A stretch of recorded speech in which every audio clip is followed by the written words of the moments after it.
আজকের এই মাহফিলের আয়োজন করার তৌফিক দান করেছেন। এই জন্য বিশ্বজগতের মালিক, বিশ্ব প্রতিপালকের বিশ্ব দরবারে কালিমাতুশ শুকুর আল্লাহ তাআলার শুকরিয়া আদায় করি দিল থেকে একসাথে সমস্বরে উচ্চ আওয়াজে সবাই বলি আলহামদুলিল্লাহ। মুহতারাম হাজিরিন, আমরা দুনিয়াতে আছি, আমাদের দ্বারা অনেক গুনাহের কাজ হইতেছে। আমরা যারা আছি সবাই যদি কথা বলেন তো কথা বলতে ডিস্টার্ব হবে। এখানে যারা আছেন পিছনে কথা বলতেছেন, আপনাদের কাছে আমার অনুরোধ, একটু দয়া করে কথাটা বন্ধ করে দিই। নীরব নিস্তব্ধ পরিবেশ থাকলে কথা বলতেও ভালো লাগে, আপনাদের শুনতেও ভালো লাগে। যারা আছেন সবাই মুরব্বী, আপনাদেরকে আমি অনুরোধ করে বলতেছি আপনারা দয়া করে কথাটা বন্ধ করে দিন। অল্প সময় কথা হবে, দিল দিয়া শুনেন। আমাদেরকে দেখা যায় আমরা গুনাহের সাথে যেই পরিমাণ সম্পর্ক, নেক কাজের সাথে বাবা এত সম্পর্ক আমাদের নাই। ইসলামের মধ্যে করণীয় যে সমস্ত কাজ আছে এইগুলার করার অনেক মানুষ দেখা যায়, কিন্তু বাবা বর্জনীয় অনেক কাজ আছে যেগুলা আমরা করণীয় কাজের যেই পরিমাণ মানুষ দেখা যায় এই পরিমাণ মানুষ বর্জনীয় কাজের মধ্যে দেখা যায় না। আমাদের দ্বারা করণীয় কাজ হয় কিন্তু বর্জনীয় কিছু কাজ আছে, এইগুলার থেকে আমরা বিরত থাকি না। অনেক গুনাহের কাজ, বড় বড় গুনাহ, গাঁজা খাওয়া, জিনা ব্যভিচার করা, চোখ দ্বারা গুনাহ করা, দিলের দ্বারা গুনাহ করা, হাতের মাধ্যমে গুনাহ করা, সেকেন্ডে সেকেন্ডে কবিরা গুনাহ আমরা করতেছি, এগুলা থেকে আমরা সরে আসি না। ঈমান আমলের পাশাপাশি আমাদের এইগুলাও চলতেছে। অথচ তাকওয়ার ব্যাপারে বলা হয়েছে, তাকওয়া মানেই হইল ফরজ বিধানগুলা, হালাল বিধানগুলা পালন করব আর সমস্ত হারাম থেকে বেঁচে থাকব। কিন্তু আমাদের মধ্যে এই গুণটা নাই, হারাম থেকে বেঁচে থাকার গুণ নাই। আমাদের দিল গুনাহের দ্বারা ভরপুর হয়ে গেছে। গুনাহ করতে করতে করতে করতে আমাদের দিল শক্ত হয়ে গেছে। এখন আর নেক কাজ করতে আমাদের ভালো লাগে না। ঠিক আছে না বাজার? অনেকের কাছে তিতা লাগবে। একটা কথা শুরুতে বলি, সবাই এই কথাটা ভালো করে মনে রাখবেন। কোনো আলেম যিনি বয়ান করতেছেন, অনেক সময় অনেক উন্নত প্রযুক্তির যুগে মাহফিল যদি বাংলাদেশের এক প্রান্তেও হয়, ঘরে বৈশাই দেখা যায়।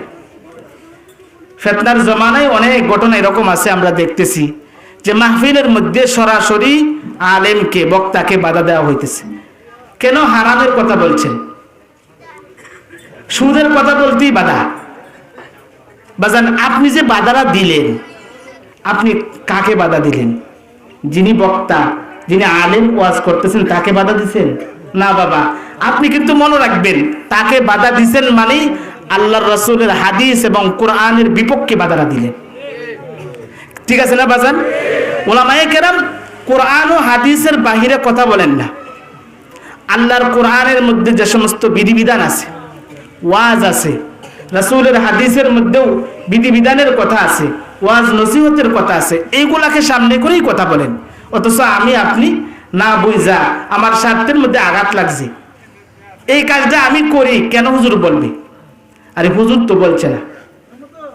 এইগুলা তো আল্লাহর পক্ষ থেকে হুজুরের মুখ দিয়ে আল্লাহ তাআলা বলাইতেছেন। মসজিদে আজান দেই মুয়াজ্জিন আজান দেই, আল্লাহর দিকে মানুষদেরকে, সমাজের মানুষদেরকে আল্লাহর দিকে ডাকে। উনি ডাকতেছেন না, উনার মুখ দিয়ে আল্লাহর ঘোষণাটা পৌঁছায় দিতেছেন। ঘোষণা কিন্তু আল্লাহর দিকে ডাকতেছেন। হাইয়া আলাস সালাহ মানে কি? আসো নামাজের দিকে। এটা কি মুয়াজ্জিনে বলছেন? মুয়াজ্জিনের মুখ দিয়ে বলছেন, কিন্তু কথা কার? আল্লাহ। এইগুলা মনে রাখবেন। আমি একটা পাপ কাজ করতেছি, আলোচনার মধ্যে আল্লাহর কোরআনের আয়াত আছে, রাসূলের হাদিস আছে, এই আলোচনা করা হইতেছে এটা আমার বিপক্ষে, মানে আমার মধ্যে এটা আছে, আমি এই কাজটা করি, এই কারণেই তো আমার লাগছে। আরে বাবা, আপনি যদি বাধা দেন, একটা কথা মনে রাখবেন, বাধা দিলেন মানে এক তো আপনি অন্যায় করতেছেন, এটার হিসাব তো আল্লাহর কাছে দিবেনই। দ্বিতীয়বার অন্যায়ের উপরে আরেকটা অন্যায় করলেন বাধা দিয়ে। আপনি বিপক্ষে গেলেন, কার বিপক্ষে গেলেন? কোরআনের বিপক্ষে গেছেন। মাসালা দেখেন কোথায় যা, আপনি বাধা দিলেন কার বিপক্ষে বাধা দিলেন? হুজুরের বিপক্ষে না, দেখা যাইতেছে হুজুরের বিপক্ষে, আসলে হাকিকাতান কোরআন ও হাদিসের বিপক্ষে আপনি বাধাটা দিলেন। আমরা যে গুনাহ করতেছি, এই গুনাহ করা অবস্থায় কি বাজান কবরে যাইবেন? গুনাহের দ্বারা অনেক ক্ষতি। গুনাহের মাধ্যমে আসমান থেকে গজব আসে, গুনাহের মাধ্যমে জমিনের রিজিক বন্ধ হয়, গুনাহ করার মাধ্যমে আমাদের ব্যবসা বাণিজ্য, কামাই রুজি, ঘরের মধ্যে বরকত, সমস্ত কিছুর মধ্যে বরকত নষ্ট হইতেছে, সমস্ত কিছুর মধ্যে বরকত নষ্ট হইতেছে। অথচ আমি গুনাহ করতেছি। আমরা করতে হবে কাজগুলো, নামাজ পড়া লাগবো, নামাজ পড়ার মানুষ আছে, ঈদের জামাত পড়তে হবে মানুষ আছে, জানাজার নামাজে অংশগ্রহণ করতে হবে মানুষ আছে, করণীয় কাজগুলো আমরা করি, কিন্তু বাবা বর্জনীয় কাজ গুনার, এটার থেকে আমাকে বিরত থাকতে হবে। এইটার মধ্যে মানুষের সংখ্যাটা অনেক কম। গুনার সাথে আমাদের সম্পর্ক এমন হয়ে গেছে যে নেক কাজ গুনাহ করতে করতে আর ভালো লাগতেছে না। কিন্তু বাবা একটা কথা মনে রাখবেন, আপনি নামাজ পড়েন আর না পড়েন, আপনি গুনাহ ছাড়েন আর না ছাড়েন, সময় কিন্তু বাজান একটা আসবে যখন আপনার হায়াত নামক মহাদৌলতটা শেষ হয়ে যাবে।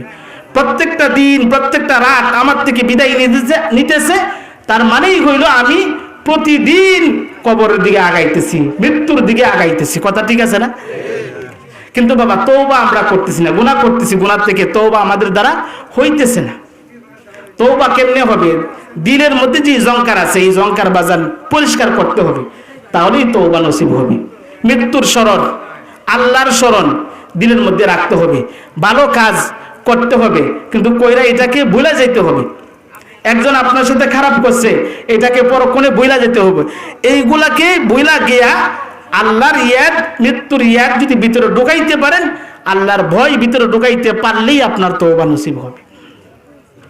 গুনাহের কারণেই তো সমস্ত কিছু, যা কিছু দুনিয়ার মধ্যে ঘটতেছে আমাদের বিপক্ষে, আযাব গজব, এগুলার মূলে হইল বাজান গুনাহ।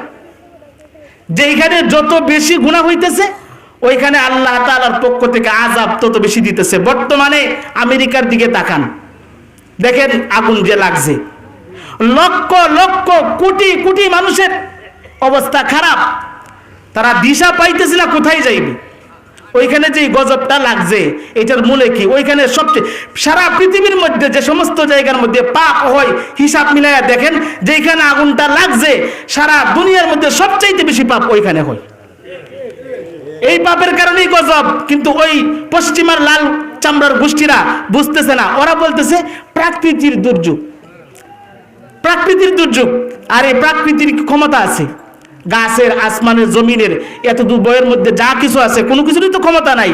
আল্লাহ ছাড়া কোনো কিছুই হয় না। जो कुछ होता है আল্লাহ की तरफ से होता है। যা কিছু হয় ভালো মন্দ সব কার পক্ষ থেকে? আল্লাহর পক্ষ থেকে হয়। কিন্তু গুনাহের কারণে বাবা আমাদের কি ক্ষতি হইতেছে? পরিবারের মধ্যে বরকত কমতেছে, সন্তানাদি কথা মানতেছে না, মূলে গুনাহ। আমার ব্যবসা বাণিজ্যের মধ্যে বরকত নাই, মূলে গুনাহ। আমার টেনশন পরিবারের মধ্যে, মূলে গুনাহ। বিশৃঙ্খলা অশৃঙ্খলা যত সব কিছু আছে, সব কিছুর মূলে বাবা গুনাহ। আপনি গুনাহ ছাড়েন, গুনাহ থেকে তওবা করেন, ফিরে আসেন, হালাল হারাম বাইসা চলেন, ইবাদতের ময়দানে আসেন, কদম কদম চলেন, দেখেন আপনার ঘরের মধ্যে বরকত কোত্থেকে আসে। হযরত হাসান বসরি রহমাতুল্লাহি আলাইহি বসে রইছেন, ওনার কাছে এক লোক আইসা বলতেছেন, হযরত আমার কুয়ার পানি শেষ হয়ে গেছে, কুয়ার মধ্যে কোনো পানি নাই, কুয়ার পানি নিচে চলে গেছে। ও হাসান, আমি কি করতে পারি? এইটা এমন একটা কুয়া, যেই কুয়ার পানি খুব মিষ্ট, আমি একা পান করি তা না, আমার এলাকার সব মানুষ এই কুয়ার পানি পান করে। হযরত হাসান বসরি রহমাতুল্লাহি আলাইহি তাকে বললেন, তুমি গুনাহ থেকে তওবা করো, কারণ পানি দেনেওয়ালা জাত কে বাজান? আল্লাহ। যিনি পানি দেন তিনি পানি নিয়ে গেছেন, জোয়ার বাটা তিনিই দেন, নদীর মধ্যে জোয়ার তিনি দেন, নদীর মধ্যে বাটাও আল্লাহ তাআলা দেন। যিনি পানি নিয়ে গেছে তার কাছে গুনাহ থেকে তওবা করো, আল্লাহ তাআলা দেনওয়ালা জাত, কুয়ার মধ্যে পানি দিয়া দিবে। মালিকের কাছে গুনাহ থেকে তওবা করো। মালিক শুধু মুসলমান চাইলে দে তা না, কাফের মুশরিকেও যদি আল্লাহর কাছে চাই তাকেও দেন। ফেরাউন আল্লাহকে বলতেছে, আল্লাহ নীল নদের পানিটা আমার অনুগত কইরা দাও। ও বাবা, ফেরাউনকে আল্লাহ বললেন, ফেরাউন তুমি চাইলা তো দুনিয়ার একটা জিনিস চাইছো, জান্নাত তো আর চাও নাই, যাও নিয়ে যাও, তোমাকে দিয়ে দিলাম। ফেরাউনের কথায় নীল নদের পানি বাড়ে আর কমে। সাদ্দাত খোদার দাবিদার আল্লাহর কাছে চায়, আল্লাহ তাআলা সাদ্দাতকেও দেই। কাফের মুশরিক আল্লাহর কাছে চায়, তাদেরকেও আল্লাহ তাআলা দেন। এমনকি হায়ান জানোয়ার চায় আল্লাহর কাছে, আল্লাহ দেন। হাকিমুল উম্মত হযরত মাওলানা আশরাফ আলী থানভী রাহমাতুল্লাহি আলাইহি তিনি কিতাবের মধ্যে ঘটনা উল্লেখ করেছেন। এক এলাকার মধ্যে বানরের খুব উপদ্রব, বানর খুব ডিস্টার্ব করতেছে, ফসল নষ্ট করে খানা নিয়ে যায়, বাচ্চা লইয়া যায়, বিভিন্ন প্রকার পেরেশানি মানুষদেরকে দিতেছে। এলাকার সব মানুষ এক জায়গায় হয়ে মিটিং করছেন যে বানর যে উপদ্রবগুলো আরম্ভ করছে এগুলার থেকে বাঁচার উপায় কি। সকল মানুষগুলা পরামর্শ করে সিদ্ধান্ত করলো যে এই বানরের দলগুলা যে জঙ্গলের মধ্যে থাকে পুরা জঙ্গলটার মধ্যে আগুন ধরায় দাও, পেট্রোল আনো, পুরা জঙ্গলকে ঘিরে পেট্রোল ঢালো আর আগুন জ্বালাও। পেট্রোল দিয়ে আগুন জ্বালাইলে এই জঙ্গলের সমস্ত গাছ এবং বনগুলা পুড়বে, সাথে সাথে বানরগুলাও পুরা শেষ হয়ে যাবে। সিদ্ধান্ত ক্রমে তাই করা হইল। পেট্রোল আইনা জঙ্গল, এই বানরগুলা যেই জঙ্গলের মধ্যে থাকে পুরা জঙ্গলটা ঘুইরা পেট্রোল ডাইরা আগুন ধরাইয়া দিছে। ও বাজান, পেট্রোলের কারণে আগুন এমন ভাবে ধরছে, চতুর্দিক দিয়ে আগুন একসাথে আগাইতেছে, একসাথে আগুনগুলা মাঝ বরাবর যাইতেছে, বানরগুলা মাঝখানে পড়ছে। ডান দিকে যায় আগুন, বাম দিকে যায় আগুন, সামনে যায় আগুন, পিছনে যায় বাবা আগুন, পশ্চিমে যায় আগুন, উত্তরে যায় আগুন, পূর্বের দিকে যায় আগুন, শুধু আগুন আর আগুন, বানরের কিচ্ছু করার নাই। এক পর্যায়ে বানরগুলা, বানরের সর্দার বানরটা জঙ্গলের মাঝ বরাবর চলে গেছে। সর্দার বানরের কারণে সমস্ত বানরগুলা তার কাছে গেছে, তার কাছে যে এক জায়গায় জমা হয়েছে। এই যে বাজান আপনারা যেমনি বইছেন, আমি কথা বলতেছি, এইভাবে সর্দার বানরের সামনে সমস্ত মানুষ বানরগুলা একত্রিত হয়ে গেছে। একত্রিত হইয়া চোখের পানি চাইরা আসমানের দিকে তাকাইয়া দুইটা হাত উড়াইয়া দিছে। তার মানে হইল আল্লাহকে বলতেছে, আল্লাহ তোমার বান্দাদেরকে যে কষ্ট দিয়েছি, আমাদের অত্যাচারের কারণেই তোমার বান্দারা এমন করেছে, আল্লাহ তোমার কাছে মাফ চাইতেছি, আমরা আর জিন্দেগিতে তোমার বান্দাদেরকে জ্বালাইব না। ও মালিক, আমাদেরকে মাফ কইরা দাও, যে অপরাধ আমরা করছি অপরাধ থেকে আল্লাহর কাছে ক্ষমা চাইতে দেরি হয়। আল্লাহ তাআলা বানরের দোয়া কবুল কইরা সাথে সাথে আসমান থেকে মুষলধারে বৃষ্টি বর্ষণ করতে আল্লাহর দেরি করে নাই। সুবহানাল্লাহ। বানরও যখন বুঝছে তাদের অপরাধ আল্লাহর কাছে চাইছে, আল্লাহ তাআলা দিয়ে দিছেন।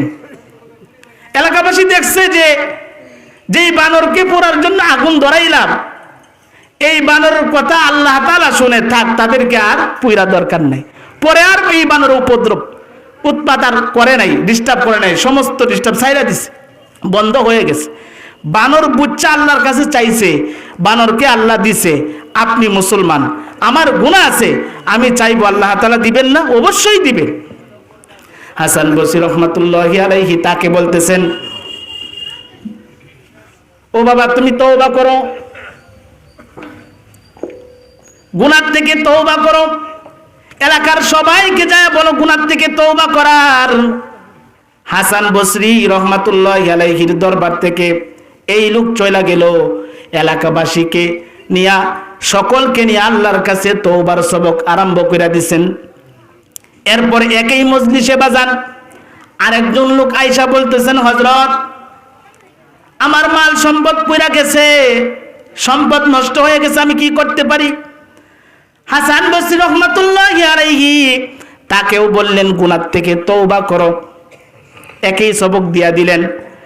আবার পরক্ষণে আরেকটা লোক আসলো, আয়েশা তার মুসিবতের কথা বলল, তাকেও হাসান বসরি রহমাতুল্লাহি আলাইহি বললেন গুনাহ থেকে তওবা করো। এইভাবে একের পর একজন আসে আর তার সমস্যার কথা বলে। হযরত হাসান বসরি রহমাতুল্লাহি আলাইহি সবাইকে একই সবক দিয়া দিলেন তওবার। সবাইকে একই সবক দেওয়ার পর সবাই চলে গেল যার যার জায়গায়। খাদেমি জিজ্ঞাসা করতেছেন, হযরত মানুষজন যার যার সমস্যার কথা আপনার কাছে আয়েশা বলল, আর আপনি সবাইকে এক ধরনের সবক দিয়া দিলেন। যার কুয়ার পানি নাই তাকেও যেই সবক দিলেন, যার সন্তান কথা শুনে না তাকেও একই সবক দিয়া দিলেন। ওগো হাসান, এক তওবার কারণে কি সব কিছুর সমস্যার সমাধান হয় নাকি? সব সমস্যার সমাধান এক তওবার মাধ্যমে হয় নাকি? হযরতে হাসান বসরি রাহমাতুল্লাহি আলাইহি বললেন, আমি আপনাদের সম্মুখে যে আয়াতে কারিমা তেলাওয়াত করেছি সূরাতুন নূহের এই আয়াতগুলো তাকে তেলাওয়াত করে শোনায়া দিলেন। ফাকুল তুস্তাগফিরু রাব্বাকুম ইন্নাহু কানা গফফারা ইরসিলিস সামাআ আলাইকুম মিদরারা ওয়া ইউমদিদুকুম বিআমওয়ালিন ওয়া বানিন ويمددكم بأموال وبنين ويجعل لكم جنات ويجعل لكم أنهارا। আল্লাহ বলতেছেন আয়াতের মধ্যে, বান্দা যদি গুনাহ থেকে তওবা করে আসমানের পানি বান্দার জন্য আল্লাহ তাআলা বর্ষণ করেন।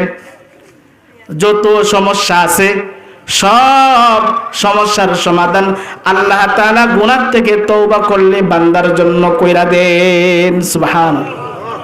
গুনাহ থেকে তওবা, বাবা এই গুনাহ নিয়ে যদি আমি কবরে চলে যাই বিপদ আছে। আমরা অনেকেই আছি নামাজ রোজার কথা বললে এখনো সময় হয়েছে না, নবুয়তের বয়সটা হোক, 40টা বছর হোক, তারপরে নামাজ পড়বো, তারপরে তওবা করব। আরে বাবা, আপনাকে কে বলছে আপনি 40 বছর পর্যন্ত হায়াত পাইবেন? এটার কোনো গ্যারান্টি আছে? কোনো মানুষ দিতে পারবে? আল্লাহ তাআলা এটাকে গোপন রাখছেন, যে কোনো মুহূর্তে হইতে পারে। এই জামানার মধ্যে মানুষের মৃত্যুটা হঠাৎ করে হইতেছে। সুস্থ একই চায়ের স্টলে আমরা গল্প গুজব করছি, বাড়িতে চলে গেছি, একটু পরেই ফোন আসছে, অমুক আপনার বন্ধু মারা গেছে। যে কোনো সময় বাবা আসতে পারে মরণ, কখন আসবে এটার নির্ধারিত কোনো তারিখ নাই। এই জন্য মৃত্যু আসার আগে আমাকে গুনাহ থেকে পরিষ্কার হইয়া কবরে যাইতে হবে।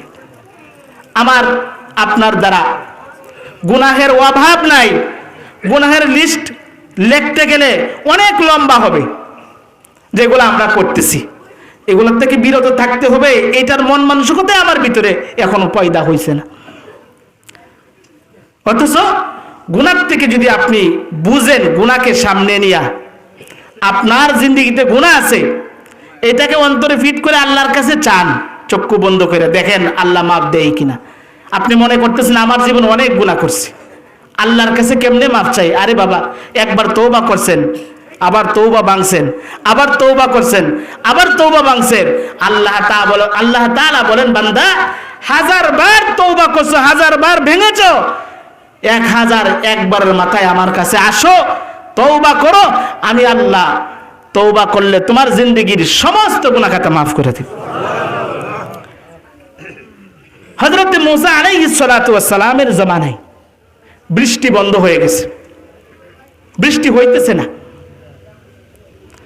পয়গম্বর মুসা আলাইহিস সালাতু ওয়াস সালাম ইস্তিসকার নামাজের ডাক দিলেন।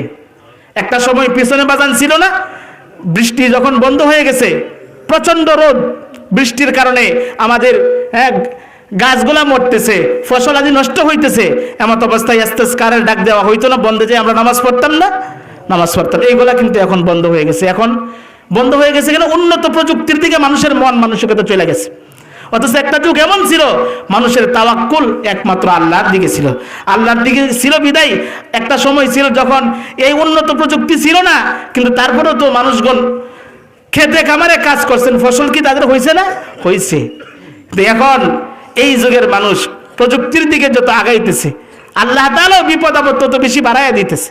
তাওয়াক্কুল মালিক থেকে যত চলে যাইতেছে, মানুষের পেরেশানি, বিপদ, বালা, মুসিবত তত বেশি বাড়তেছে। হযরত মুসা আলাইহিস সালাতু ওয়াস সালাম তিনি ইস্তিসকার নামাজে ডাক দিলেন। পয়গম্বর মুসা নামাজ পড়াইলেন, কিন্তু নবী হইয়া নামাজ পড়াইছেন, বৃষ্টি আসলো না। প্রথম দিন নামাজ পড়লেন, বৃষ্টি হইল না। বাবা এই দিক দিয়ে কোন মুরব্বী কথা বলতেছেন, বাবা অনুরোধ কথা বললেন না। একদিন নামাজ পড়াইলেন, বৃষ্টি হইল না। আবার তিনি দ্বিতীয় দিন নামাজ পড়াইলেন, দ্বিতীয় দিন নামাজ পড়ার পরেও বৃষ্টি হইল না। সুন্নত হিসাবে তিনি তৃতীয় দিন আবার নামাজ পড়লেন। ও বাবা, ইস্তিসকার নামাজ এমন একটা পাওয়ারফুল নামাজ, যেই নামাজ একবার পড়লে আসমান থেকে সাথে সাথে বৃষ্টি হয়। পয়গম্বর মুসা আলাইহিস সালাতু ওয়াস সালাম পয়গম্বর হইয়া একদিন নয় 3 দিন নামাজ পড়াইলেন, কিন্তু বৃষ্টি হইতেছে না। পয়গম্বর মুসা আলাইহিস সালাতু ওয়াস সালাম সম্পর্কে আমাদের জানা আছে, তিনি ছিলেন কালিমুল্লাহ, কথোপকথনকারী আল্লাহর পয়গম্বর, উঁচু মানের একজন পয়গম্বর। আল্লাহর সাথে তুর পাহাড়ে যে সরাসরি কথা বলতেন এমন একজন পয়গম্বর। তিনি নিজে পয়গম্বর হইয়া নামাজ পড়াইলেন, কিন্তু বৃষ্টি হয়েছে না। আল্লাহকে জিজ্ঞাসা করলেন, ওগো মালিক, আমি পয়গম্বর হইয়া 3 দিন সালাতুল ইস্তিসকার নামাজ পড়লাম, কিন্তু আপনি বৃষ্টি দিলেন না। আল্লাহ, আমার কি দোষ যেই দোষের কারণে আপনি বৃষ্টি দিতেছেন না? ওগো মালিক, পয়গম্বর হইয়া 3 দিন নামাজ পড়াইলাম, কিন্তু আপনি বৃষ্টি দিলেন না, কোন কারণে? আমি কারণ জানতে চাই। আল্লাহ তাআলার কাছে জানার চাইলেন। আল্লাহ তাআলা বললেন, ও মুসা, বাজান বুঝাইতে চাইতেছি গুনাহ কি জিনিস। আল্লাহ তাআলা বলতেছেন, ও পয়গম্বর মুসা, তোমার এই বিশাল জামাতের মধ্যে এমন একটা নাফরমান আছে, যেই নাফরমানটার বয়স 40 বছর হয়ে গেছে। 40টা বছরের ভিতরে আমি আল্লাহকে একটা ডাক সে দেই নাই। এই নাফরমানটার কারণে মুসা আমি বৃষ্টি দিতেছি না। তুমি ঘোষণা করো মুসা, তুমি ঘোষণা করো এই নাফরমান যেন তোমার এই ময়দান থেকে চলে যায়। ও চলে গেলে আমি বৃষ্টি দিয়া দিব। পয়গম্বর মুসা আলাইহিস সালাতু ওয়াস সালাম আল্লাহকে বললেন, আল্লাহ, বিশাল বড় জামাত, সকলের কানে আমি কেমনে খবরটা পৌঁছাবো? আল্লাহ তাআলা বললেন, পয়গম্বর, ঘোষণা দেওয়ার দায়িত্ব আপনার, পৌঁছানোর জিম্মাদারি আমি আল্লাহর। হযরত মুসা আলাইহিস সালাতু ওয়াস সালাম পাহাড়ে ওইটা ঘোষণা দিলেন, আই উপস্থিত জনতা, তোমরা শুনো, এই জামাতের মধ্যে এমন একটা নাফরমান আছো, যেই নাফরমানটার বয়স 40 বছর হয়ে গেছে, কিন্তু আমার মাওলাকে একদিন তুমি ডাক দাও নাই। আমার মাওলা বলেছে, তোমার কারণে বৃষ্টি দিতেছে না বন্ধ, তুমি একজনের কারণে আমার সকল মানুষগুলা, সকল উম্মতগুলা কষ্ট করবে।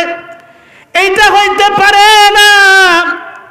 আমি মুসার ঘোষণার পর তুমি মাঠ ত্যাগ করে চলে যাবে, আর যদি তুমি না যাও আমি জিব্রাইলের মাধ্যমে তোমাকে শনাক্ত করব। যখন এই ঘোষণাটা দিছেন, ঘোষণা দিতে দেরি হয়। ও বাবা, এই লোকটার অন্তর নরম হইতে দেরি হয় নাই। এই লোকটা মাথাটা নিচের দিকে দিয়া দিছে, মাথা নিচের দিকে দিয়া চোখের পানি চাইরা দিছে, আর আল্লাহকে ডাক দিছে, মালিক, আমার যদি এই বিশাল মজমা থেকে বাইরে হয়ে চলে যাইতে হয়, এই লজ্জার থেকে আমার মৃত্যু হওয়া ভালো। আল্লাহ, তুমি না গফফার, তুমি না গফফার। পৃথিবীর মধ্যে যত মা আছে, সকল মায়ের দরদ অনেক বেশি সন্তানের জন্য। তুমি তো কোটি মায়ের দরদের চাইতে তোমার দরদ না মালিক বেশি। ও আল্লাহ, তোমার কাছে আমি তওবা করতেছি, আমাকে আজকে তুমি লজ্জা দিও না। আমার জিন্দেগিতে যত পাপ আমি করেছি, সমস্ত পাপ থেকে আমি আল্লাহ তওবা করলাম, তুমি আমাকে মাফ করে দাও। গোপনে তওবা করছে। ও বাবা, 40 বছর পর্যন্ত একটা ডাক দেই নাই, কিন্তু এমন একটা মুহূর্তে এমন ভাবে একটা দিল থেকে আল্লাহকে ডাক দিছে, আল্লাহ তাআলা তার এক ডাকে পিছনের সমস্ত জিন্দেগির সমস্ত গুনাহ মাফ কইরা আল্লাহ তাআলা বৃষ্টির ফয়সালা সাথে সাথে কইরা দিলেন। কিন্তু বাবা, বৃষ্টি হয়ে গেছে কথা ঠিক, কিন্তু এই বিশাল ময়দান থেকে একজন কেউ দেখা যায় না চলে যাইতে। পয়গম্বর মুসার প্রশ্ন জাগছে, আল্লাহ, এই ঘোষণার কিতাব 3 দিন পর্যন্ত পয়গম্বর হইয়া নামাজ পড়াইলাম, আপনি বৃষ্টি দিলেন না। আর এক মুহূর্ত একটা ঘোষণা করলাম, ঘোষণা করার পর আপনি বৃষ্টি দিয়া দিলেন। কিন্তু মালিক, এই ঘোষণার পর এই ময়দান ত্যাগ করতে আমি কাউকে দেখি নাই। আল্লাহ, আপনি কেমনে এই বৃষ্টি দিয়া দিলেন? আমার আপনার কাছে জানতে ইচ্ছে হয়। আমি তো কাউকে দেখি নাই এই ময়দান থেকে চলে যাইতে। উনি বুঝাইতে চাইতেছেন যে আল্লাহ তাআলা বুঝে নিছেন, অর্থাৎ নাফরমান তো আছে ঠিকই, তারপর আপনি আগে বলছেন ওই নাফরমানের কারণে আপনি বৃষ্টি দিতেছেন না, কিন্তু আমি তো এই নাফরমানকে ময়দান ত্যাগ করতে দেখি নাই, তারপরও আপনি বৃষ্টি দিয়ে দিলেন। বুঝলাম না ব্যাপারটা। আল্লাহ তাআলা পয়গম্বর মূসাকে বললেন, মূসা, আমি তোমাকে যে যার কারণে বৃষ্টি দিতেছিলাম না, আবার তার কারণে আমি বৃষ্টি দিয়ে দিলাম। পয়গম্বর মূসা বললেন, তার মানে আল্লাহ তাআলা পয়গম্বরকে বুঝাই দিলেন, পয়গম্বর, ওই আমার গুনাহগার বান্দাটা আমাকে এমন একটা ডাক দিছে, আমি আল্লাহর কুদরতি দিল তার জন্য ঠান্ডা হয়ে গেছে। তার এক ডাকে পিছলি 40 বছরের জিন্দেগির গুনাহ মাফ করে দিছি আমি, আর এই গুনাহ মাফ করার কারণেই বৃষ্টি আমি দিয়া দিলাম। সুবহানাল্লাহ। গুনাহ আছে, গুনাহ বুঝা মাফ চাইবেন বাজান, গুনাহকে সামনে রাখবেন। গুনাহ নিয়ে কবরে যাইলে বিপদ আছে। কবর তো এত সহজ জায়গা না, পোকামাকড়ের ঘর, সাপ বিচ্ছুর ঘর, ওইখানে গুনাহ নিয়ে যাইলে বিপদে পড়বেন।